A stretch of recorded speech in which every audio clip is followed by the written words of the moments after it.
দেখুন, শুভেন্দু অধিকারীকে আমি কালকেও বলেছি কিছু সংবাদ মাধ্যমকে যে ব্যক্তিগতভাবে শুভেন্দু অধিকারীর সঙ্গে আমার কিন্তু কোনো সম্পর্কের অবনতি নেই বা খারাপ কিছু নেই।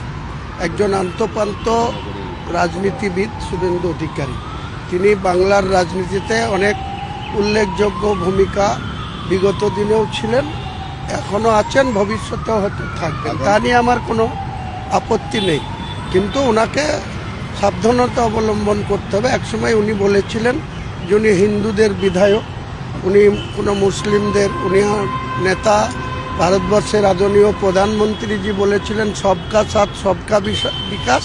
উনি বলেছিলেন যে উনি শুধু হিন্দুদের, এটা তো অস্বীকার করলে হবে না।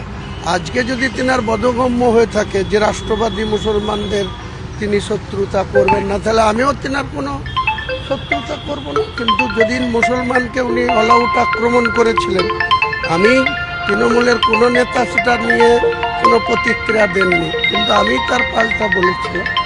আজও সেই স্ট্যান্ড আমার ক্লিয়ার।